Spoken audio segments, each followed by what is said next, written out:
Nag-iwas agad siya ng tingin. Lumabas naman si Kyle habang may kausap na ito sa cellphone nito. Oo, nandito siya. Bakit? Ani Kyle. Tumingin sa kanya si Kyle habang nakikinig ito sa nagsasalita sa kabilang linya. Napangisi si Kyle pagkatapos nitong makinig sa kausap nito. Nanghiya ka dyan. Wala naman pala sa airport yung asawa mo. Nandoon daw sa bar. Kinakalbo sa kong at hinahanap ka. Puntahan mo na bago pa umalis yun dun. Napanganga siya sa sinabi ni Kyle. Tila nagloading pa ang isip niya bago nanlaki ang kanyang mga mata at biglang nakaramdam ng pananabik. Tell him, huwag paalisin dun sa Rina. Oo na, nangiya ka. Napapailing na lang si Kyle nang tumakbo siyang palabas ng kondo nito. Ano kayang ginagawa ni Rina sa bar at bakit siya hinahanap? Parang gusto na tuloy niyang lumipad patungo sa bar upang makasama na niya ang babaeng mahal niya. Traffic pa. Irritableng sambit ni Aljan dahil mabigat ang daloy ng trapiko. Wala siyang choice kundi ang lumabas ng kanyang kotse at takbuhin ang daan patungo sa bar. Basang-basa tuloy siya ng ulan pero hindi niya alintana iyon. Nang makarating siya sa tapat ng bar ay biglang bumilis ang tibok ng puso niya. Nakita niya si Rina na nakatayo sa malapit sa entrance ng bar. Doon pa lang siya tila nabunutan ng malaking tinik sa kanyang dibdib. Habang papalapit siya sa dalaga ay gustong-gusto na niya itong yakapin ng mahigpit. Napansin niyang basang-basa din ito ng ulan. Lang yani kong di malang pinapasok sa loob yung asawa ko. Gago talaga. Naiinis na sambit niya habang tumatakbo siya palapit sa kinatatayuan nito. Hey, huminto siya sa harap nito. Unti-unti itong tumingin sa kanyang mukha. Tila nagliwanag ang mga mata nito nang makita siya. Arjun, anong ginagawa mo dito? Bakit wala ka sa airport? Natigilan siya nang bigla itong yumakap sa kanya. Napalunok siya dahil naramdaman niya ang malambot nitong katawan. Tila yun lang ang yakap na matagal na niyang inaasam sa buhay niya. Ang yakap ng babaeng mahal niya. Arjun! Napaiyak na ito habang yakap siya. Hinagod niya ang likod nito.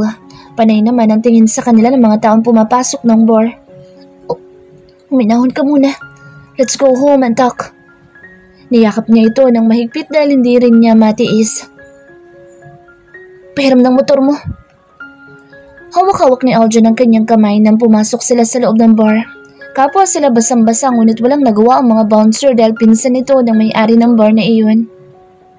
Nilapitan nito si Kong na kasalukuyang nakikipagharutan sa isang babae nito. Anak mo, nakakainis ka naman. Nabasa na tuloy ang damit ko. Nag-iinarte pang reklamo ni Kong nang hawakan ni Aljan ang balikat nito. Ang arte mo. Come on, nilalamig na kami. Seryosong sabi ni Aljan bago nito hiningi ang susi ng motorsiklo ni Kong. Nasaan bang kotse mo? Ano ka, naglakad? Basang-basa kayong dalawa. Baka masira ang motor ko. Papahiramin mo o ipapahiram mo? Pinaninggitan nito ng mga mata ni Aljan kaya napakamot na lang ito sa sariling batok at napalunok. Takot pa yata kay John ang isang ito. Oo na, eto na. Ingatan mo ha. Padabog na inihagos nito kay John ang susi ng motorsiklo nito. Nasalo naman agad ni John ang susi. May mga tao sa loob ng bar ang napatingin sa kanilang dalawa ni John. Agaw eksena naman kasi ang pagiging basang sisiw nila. Idagdag pang nakahawak ito sa kanyang kamay. Tumingin sa kanya si Kong at pinanlakihan siya ng mata. Napasimangot tuloy siya. Pasalamat ka. Tinawagan ko si Kyle kaya nandito ngayon si John. Bilhan mo ako ng argan oil ha, para tumubo ang mga bukong nalagas mo. Ha? Ako mismong kakalbo sa iyo eh. Hirit naman ni John bago ito lumabas ng bar habang hawak ang kanyang kamay. Don't mind him. Panay kalukuhan lang ang alam nun eh. Isinuot ni Aljan sa kanya isang helmet na parang pambabae talaga bago ito nagsuot ng helmet sa sarili nito. Inalalayan siya nitong makasakay sa motor. Wala na silang parehong pakialam kahit nababasa pa rin sila ng ulan dahil basang-basa na rin naman na sila. Tahimik lang siya sa likuran nito. Kumapit kang mabuti. Baka malaglag ka. Sabi ni John habang nasa biyahe na sila. Nakahawak lang kasi siya sa basang t-shirt nito. Sige. Kahit nahiya siya, iniyakap niya ang kanyang mga kamay sa bewang ni John. Napapikit siya dahil gustong-gusto niya talagang yakapin ito. Napalunok naman si John nang maramdaman nito ang pagyakap niya. Medyo Nakakapaya niya ang mga matitigas nitong pandesal kaya nawala tuloy ang panlalamig ng katawan niya. Nasaan nga palang kotse mo, John? Tanong niya nang huminto sila sa isang stoplight. Iniwan ko sa daan. Ang bagal ng traffic eh. Napansin niya nga na mabagal ang daloy ng trapiko. Naging mabilis lang sila dahil motorsiklo ang sinasakyan nila. Nang makarating sila sa building ng condo unit ni Aldrin, ay nginitian pa siya ng security guard. Para bang iniisip nitong nagkatagpo rin sila ni John. Tinulungan kasi siya nito kanina na makakuha ng taxi. Inilalayan siya ni John na makababa ng motorsiklo. Ito na din na nagtanggal ng helmet niya at helmet nitong suot-suot. Magandang gabi sa inyo, Sir John. Mabuti naman nagkita na kayo nitong Simon. Salamat, kuya. Simpleng sagot ni John. Kanina pa yan si Mom dito naghahanap at naghihintay sa iyo, Sir John. Nahihirapan pang makakuha ng taxi kanina kasi basang-basa siya. Ayaw siyang pasakayin ng mga driver. Mabuti naman at nagkita na kayo. Pag-chismis naman ng driver kay John. Napatingin agad si John sa kanya. Nagtataka ito marahil kung bakit niya ito pinuntahan sa condo nito. Nagpunta ka dito? May kakaibang kislap ang mga mata nitong tanong sa kanya. Tumango siya at nag-iwas ng tingin kay John. Pinamulahan kasi siya ng pisngi sa mga titig nito. Salamat Manong sa pagtulong po sa akin kanina na makakuha ng taxi. Naiyang pasasalamat na lang niya sa security guard. Walang problema, Mom. Tahimik lang si John at parang may iniisip ito. Ngunit mababa ka sa gwapo mukha nito na masaya ito sa natuklasan. Kinilig siguro ito dahil nahanap niya talaga ito mula kanina pa. Hinawakan ni John ang kamay niya pagkatapos nila magpaalam sa security guard. Binigyan pa ito ng 5,000 piso ni John. Ayaw nitong tanggapin ng pera ngunit sa huli tinanggap pa rin ito. Nang makapasok sila sa condo unit ni John ay dinala siya nito sa loob ng banyo. Hindi sila nag-uusap at nagpapakiramdaman lang. Kumuha ito ng isang tuwalya. Tumayo ito sa harap niya. Saglit muna silang nagkatitigan bago itong umiti ng isang matamis na ngiti. Sa tagal ng huling beses niya itong nakitang umiti ng matamis sa kanya ay parang malulusaw ang puso niya. Rinig na rinig niya ang tibok ng kanyang puso. Basang-basa ka tuloy. Ano ba yung gusto mo sabihin sa akin? Tanong ni John sa kanya bago nito inumpisang punasan ang kanyang buhok ng tuwalyang hawak nito. Nasa harap niya ito kaya parang napapayakap ito sa kanya habang ginagawa iyon. Dalawa. Pag-uumpisan niya at pinipigilang mapahikbi. Dalawang ano? May halong paglalambing na tanong ni John habang patuloy sa pagpunas sa kanyang basang buhok at likod. Napakagatlabi siya upang pigilan ang mapahikbi. Sumandal ito sa pader at bahagyang umupo sa gilid upang mapantayan nito ang kanyang muka. Hinawakan nito ang isang kamay niya at masuyong hinaplos iyon at minamasahe ng dahan-dahan. Come on, tell me everything. Pakikinig ako. Mahinahon na sabi ni Aldrin habang minamasahe nito ng dahan-dahan ang palad niya. Kung tititigan siya nito ay parabang gandang-ganda pa rin ito sa kanya. Namumula kasi ng natural ang kanyang mga labi na paborito nitong titigan sa buong parte ng kanyang muka. Dalawang tao ang nasa bunutan ko ngayong araw na ito para matauhan ako. Namumula na ang kanyang mga mata at ilang sandali pa ay napapaluhan na siya. Who and why? Pinunasan naman ni Aldrin ang pisngi niya na dinaluyan ng kanyang mga luha gamit ang daliri nito. Nakatitig ito sa kanyang mga mata habang hinihintay ang mga sasabihin niya. Sa Sheila at Kong.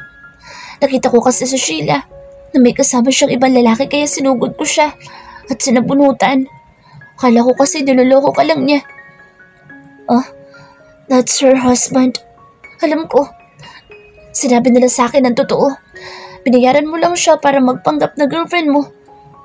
Saglit niya itong pinalo sa dibdib nito habang napapaiyak na siya na parang bata. Alam mo bang salos na salos ako sa inyong dalawa? Sobrang kirot ng puso ko na makita kitang may mahal ng iba. Sobrang sakit makita na masaya ka kahit wala ako. Parang dinudurog yung dalawa yung puso ko. Hey, sorry. Hinuli ni John ang kanyang kamay bago siya nito niyakap.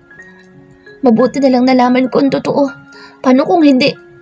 Habang buhay na lang tayo magkakahiwalay. Sorry. Hindi ko naman alam na masasaktan ka.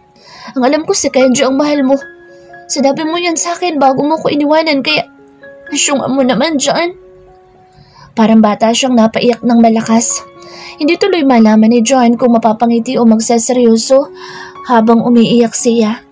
Inayos nito ang kanyang buhok at pinupunasan ang kanyang mga luha. Shh! Tahan na. Hindi ko kasi alam eh. Kung alam ko lang, hindi naman kita sasaktan eh.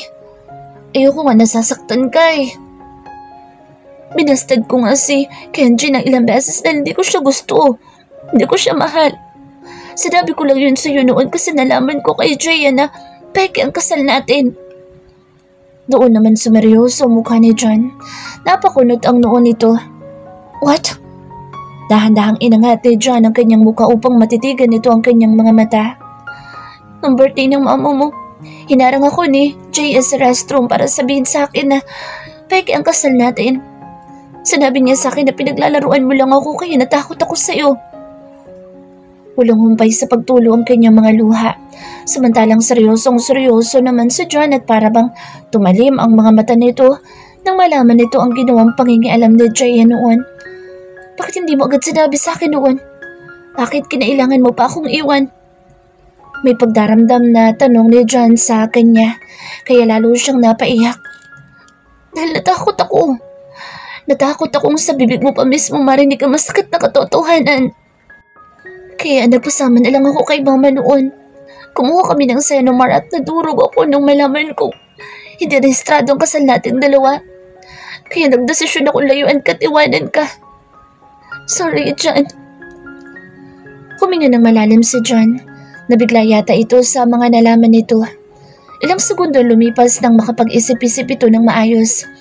Hinawakan ni John ang kanyang baba upang magkatitigan silang muli. Kaya mo sinabunutan si Kong dahil inamin niya sa iyong kasalanan niya kung bakit hindi rehistrado ang kasal natin? Tumango siya habang umiiyak pa din. Shh! Don't cry anymore. Namamagana ang mga mata mo. Marahang hinaplos na John ang mga mata niya. Ang tanga ko kasi dapat tinanong muna kita. Dapat nagtiwala ako sa iyo bago kita iniwan. So you mean, gawa-gawa mo lang yung dahilan ng pag-alis mo noon? Hindi mo talaga mahal si Kenji? May kakaibang kislap na sa mga matang tanong ni John sa akin niya. Hindi ko minahal si Kenji higit sa pagmamahal ng isang kapatid. Para ko ng kapatid yun si Kenji. Hindi ko siya magugustuhan sa paraan ng pagkakagusto ko sa iyo. Pinigilang mapangiti ni John dahil sa narinig nito mula sa kanya. So ako talagang gusto mo? Namula ang kanyang mga pisngi sa derecha ang pagtatanong ni Aljan sa kanya. Buong puso niya itong sinagot. Hindi kita gusto. Mahal kita. Mahal na mahal kita, Aljan. Wala akong ibang minahal bukod sa'yo. Kung hindi lang tayo sinira ni Jaya noon, hindi naman kita iiwanan eh. Doon na napangiti ng todo sa Aljan at hindi na nito napigilang yakapin siya ng mahigpit. Baby ko, tamang hinala lang pala. Sabit nito habang yakap-yakap siya ng mahigpit. Maya-maya pa'y narinig niya ang mahinang paghigbi ni John at ang pagsingot-singot nito habang magkayakap sila ng mahigpit. Aljan, akala ko hindi ka nababalik sa buhay ko, Rina. Hindi ko nasabi sa'yo noon kung gaano kita kamahal. Dahan-dahan itong kumalas sa pagkakayakap sa kanya. Ngumiti ito habang nakatingin sa kanya. Siya naman ang nagpunas sa mga luha ni John. Hindi ako iyakin na tao pero naging iyakin ako nung iniwan mo ko. Huwag mo nang gagawin yun ulit ah. Ipinagdikit ni John ang kanilang mga noo. Saglit itong kumalma. I love you, Rina. Mahal na mahal rin kita. Higit pa sa sarili ko. Handa nga akong palayain ka, maging masaya ka lang eh, kaso iniwan mo naman ako. Pero ngayong nagkausap na tayo, hindi na kita pakakawalan pa. Pagkasabi nito noon ay sabik nitong sinakop ang kanyang labi ng buong pagmamahal nito. Buong puso naman niyang tinugon ang mga halik nito. Malalim at mainit ang halikan sa pagitan ng kanilang mga labi. Tayo na ba ulit? Hinihingal na tanong ni Rina kay John pagkatapos nilang maghalikan ng ilang minuto. Ngumisi ito.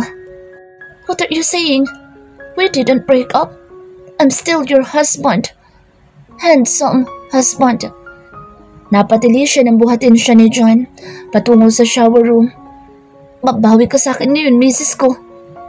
Pilyo itong umiti bago siya nito hinalikang muli sa kanyang labi.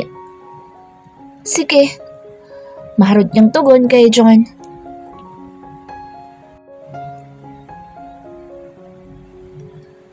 Kabugara ka, girl! Napailing na lang si Rina sa lakas ng boses ni Ken nang makapasok ito sa loob ng condo unit ni Aljan.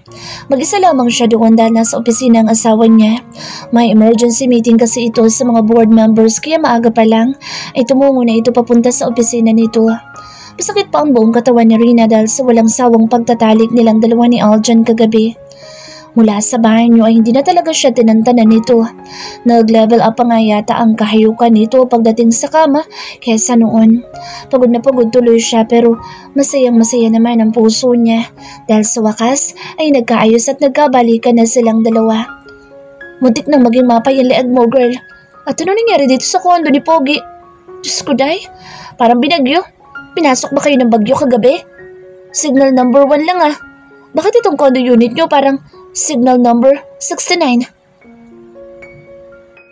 Natawa na lang si Rina dahil sa kadaldala ni Ken. Kapapasok lang nito sa loob ng condo unit ni Aljan ay panay na ang tili nito at kung ano-anong napapansin. Sa bagay, kapansin-pansin naman talaga ang magulong unit ni Aljan ngayon. Ang ingay mo, baka tulog pa mga katabing unit dyan. Natatawang sita niya kay Ken. Nakakaloka. Ganyan na ba ngayon ang pakikipagpalikan? Di naman kayo masyadong sabik niyan sa isa't isa, no? Inggit ka lang, Ken. Ano bang ginagawa mo dito? Paano mo nalaman na nandito ako ngayon? Tanong niya habang dahan-dahan siya naglalakad patungo sa kusina. Kumakain kasi siya ng almusal nang kumatok si Ken kanina. Kaya, babalikan na lang niya ang kanyang kape at toasted bread doon. Sunod na naman siya ni Ken. Diyos ko, no isang araw, nakakalakad ka pa ng maayos ah. My gosh, ang harot-harot mo. Napahagikik siya nang kurutin siya ni Ken sa kanyang tagiliran. Ano ba? Nakikiliti ako, bruha ka. Ano ba kasing ginagawa mo dito? Paano mo nalaman na nandito ako? Ang lakas ng pang-amoy mo ah. Umirap ito sa akin niya. Of course, naamoy ko kasi kaninang umaga parang may amoy Zonrox sa bandang kondo ni Aljan. Baka nandoon si Rina at nagpapakalunod sa Zonrox. Sabay silang nagtawanan ni Ken. Kahit kailan talaga'y napakapalabiro nito. Sira ka talaga. Kaga, kagabi pa kita tinatawagan pero out of service ang number mo. Panay ang video calls sa akin ng pamilya mo sa Japan, bruha ka. Naghihintay sa Ate Sofia mo sa airport ng Japan. Kala niya sumakay ka ng aeroplano pero iba pa lang sinakyan mo kagabi, maharot ka. Muling kinurot ni Ken ang kanyang tagiliran. Ay, oo nga pala. Napatakip siya sa kanyang bibig at nanlaki ang kanyang mga mata nang maalala niya ang Ate Sofia niya. Nagpapasundo kasi siya sa airport ng Japan kaso hindi na siya natuloy sa pagbalik doon dahil mas pinili niyang manatili sa tabi ni Aljan. Nakalimutan niyang sabihan ng ate niya. Salamat ka't nahulaan kung nagkabalikan na kayo ni Papa John. Kaya sinabi ko sa ate mo na umuwi na siya dahil hindi ka pa babalik sa Japan. Lagot ako kay ate. Paniguradong naghintay yun sa airport. Bruha ka kasi. Nakalimutan mo sabihin sa kanila na hindi ka na muna uuwi sa Japan. Pasalamat ka talaga sa akin. Niyakap niya si Ken bilang pasasalamat sa akin niyang kaibigan. Salamat Ken, you're the best. Ew, may Zonrox ka pa ni Papa John. Huwag mo nga akong yakapin. Natawa na lang siya dahil para itong nandiri sa kanya. Hindi pa kasi siya naliligo. Arte mo, ang bango-bango ko kaya. Umakto siya na parang nasusuka. Ew, ang bastos mo friend. Natawa na lang siya. Nasaan si Papa John? Don't tell me, iniwan ka niya dito after kanyang papakin kagabi. Umupo na siya sa kanyang inuupuan kanina upang humigop ng kape. Napasimangot siya dahil lumamig na ang kape niya. Nasa work, tinawagan siya ng daddy niya. Emergency meeting daw. Ayaw pa nga umalis kanina eh. Umupo din si Ken sa tabi niya. Pahingi nga. Kumuha ito ng toasted bread at kinain iyon. Tulungan na kita maglinis ng kalat niyong dalawa ni John. Pero bago ang lahat, tawagan mo muna ang parents mo dahil nag-aalala sila sa iyo. Inaasahan kasi nila uuwi ka ng Japan kagabi. Tsaka bakit nga pala ngayon ka lang nag-aalmusal? 4:00 na ng hapon, girl. Napatingin tuloy agad siya sa wall clock. Ay, hapon na pala. Bruha, mukhang pinuyat ka ni Papa John ha? Kwento mo nga sa akin. Magaling pa rin ba sa kama? Secret! Pilya siyang umisi. Nakakainggit naman. Gusto ko rin magkaroon ng mga chikinini sa leeg. Natawa siya. Ang landi-landi kasi ni Ken. Umalis din si Ken pagkatapos nito makichika sa kanya. Nakausap niya din ang kanyang parents gamit ang cellphone ni Ken. Sinabi na lang niya sa mga ito na may mahalaga lang siyang aayusin pa sa Pilipinas bago siya bumalik ng Japan. Hindi pa kasi niya masabi sa parents niya at sa ate Sofia niya na nagkabalikan na naman sila ni Aljan. Bitter pa naman ang mga ito sa asawa niya. Malalim atang iniisip ng asawa ko ah. Napasinghap siya nang may pumulupot ng mga braso sa kanyang bewang habang kasalukuyan siyang naguhugas ng kanyang kamay. Nagluluto kasi siya ng hapunan para sa kanilang dalawa ni Aljan. Katatapos niya lang maghiwa ng mga sangkap na kanyang gagamitin. Kaya naman naguhugas na siya ng kanyang mga kamay. Ginulat mo naman ako, baby. Singhap niya. Hindi niya kasi akalain na nakapasok na ito sa loob ng condo unit nito nang hindi man lang niya napapansin. Malalim nga siguro ang iniisip niya. Iniisip niya kasi kung paano sasabihin sa pamilya niya ang tungkol sa kanila ni Aljan. Tumawa ito at nagsumiksik sa kanyang leeg. Ang lalim kasi ng iniisip mo. Di mo tuloy ako napansin. I miss you, baby. Mas lalong humigpit ang pagyakap nito sa kanyang bewang. Teka, bewang nga ba niya ang niyayakap nito? Nag-ino tuloy agad ang pisngi niya nang ma-realize ang may halong kamay niya na pagyakap sa kanya ni Aljan.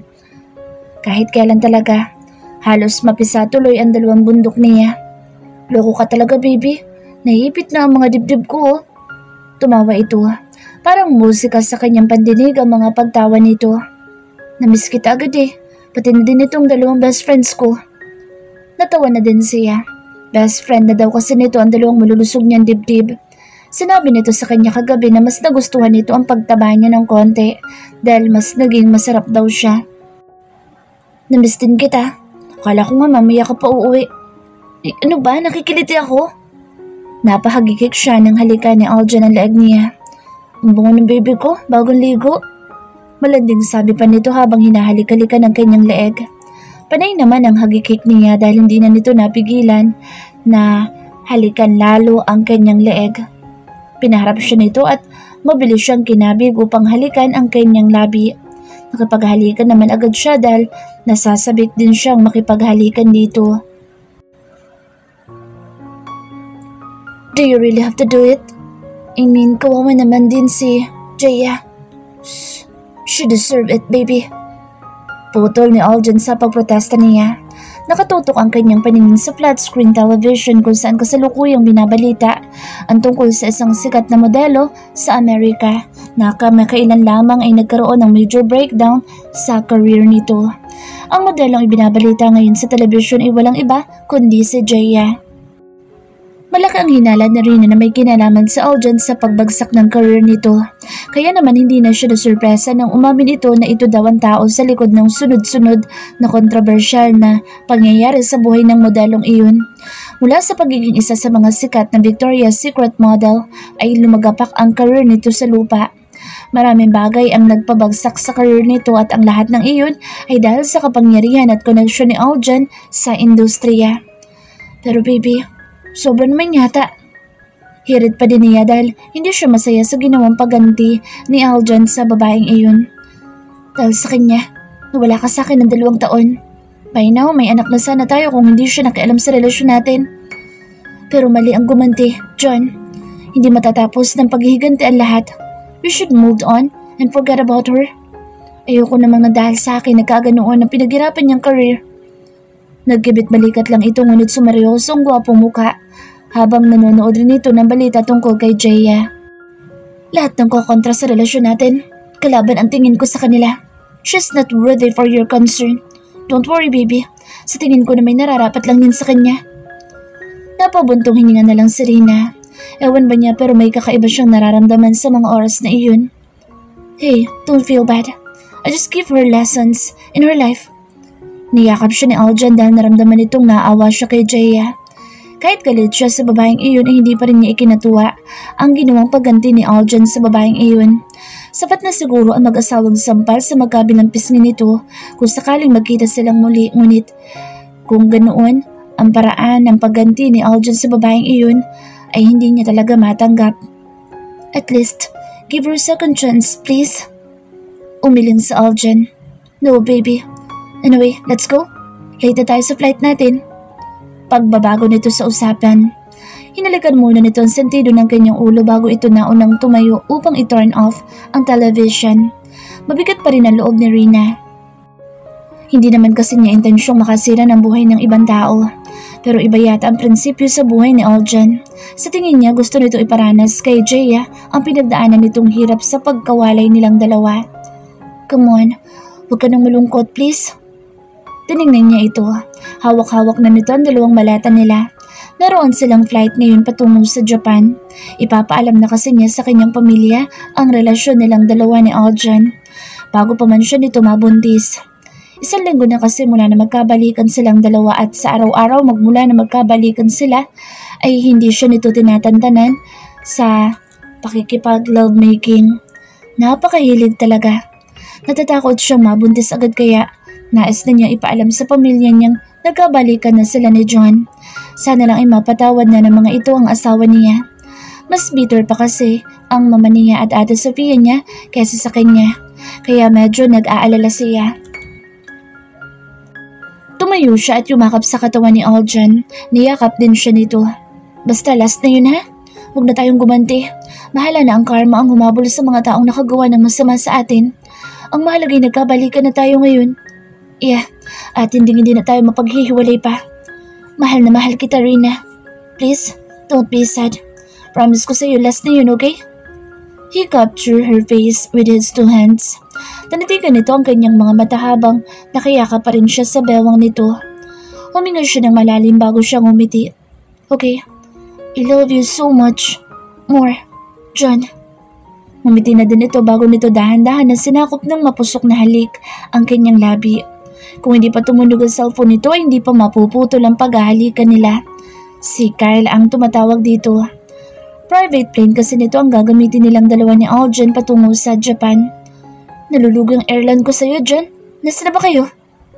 Irritableng sabi ni Kyle sa kabilang linya nang sagutin ni Aljan ang cellphone nito.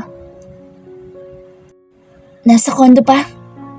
Hindi mapigilang mapaungol ni Aljan dahil patuloy pa rin sila sa paghahalikan kahit pakausap na nito si Kyle sa cellphone nito. Damn it! Bilisan nyo na! Paungol-ungol pa! Nangingit pa! Napangisi na lang sa Aljan bago nito pinatayan ng tawag si Kyle. Nang makarating sila sa Japan ay dumiretso agad silang dalawa sa bahay na ipinatayo niya. Doon na nakatira ang parents niya. Sa kabilang bahay naman nakatira ang ate Sofia niya kasama ang anak at asawa nito. Kaya pala hindi ka na umuwi. Nakataas ang kilay ng mama niya pagkabukas nito ng pintuan. Halatang galit ito. Masama ang tingin nito sa kanilang dalawa ni John. Magkahawak kamay silang dalawa ni John na humarap dito. Kinakabahan siya. Napalunok naman sa John dahil kinakabahan din ito. Inaasahan na nila ang reaksyon ng kanyang pamilya ngunit hindi pa rin nila maiwasang kabahan. Ma, charot. Naikwento na ni Ken sa amin na nangyari sa inyo nitong si Pogi. Masaya ako para sa inyong dalawa. Welcome ho mga anak. Napangangasiya sa bigla ang pagbabago ng mood ng kanyang mama. Nag-peace sign pa ito na parang bata. Hindi agad nag-sink in sa kanila ang sinabi ng mama niya. Lumapit naman ang papa niya sa likod ng kanyang mama. Napangangas siya lalo nang salubungin nito ng yakap si Aljan. Ito na palang pinakagwapo kong manugang. Mabuti naman at binalikan mo itong anak ko. Kala ko'y tatandang dalaga na itong bunso ko eh. Nahihiya ang ngiti ni Aljan at pareho silang hindi makapaniwala sa reaksyon ng kanyang mga magulang. Sis, huwag na kayo magulat na Aljan. Pinaliwanag na ni Maring Ken sa amin na nangyari sa inyong dalawa. Walang labis at walang kulang. Sabat naman ng ate Sofia niya na nasa likod na rin ng mama niya. Malaki na ulit ang tiyan nito. Katabi nito ang asawa nitong karga-karga ang baby na pamangkin niya. Napapatulala lang silang dalawa ni Aljan sa mga ito dahil hindi talaga nila inaasahan ang lahat. Hello honey, Aljan. Kalimutan na natin ang lahat ah. Ito palang asawa ko. Siya talagang ama na ipinagbubuntis ko.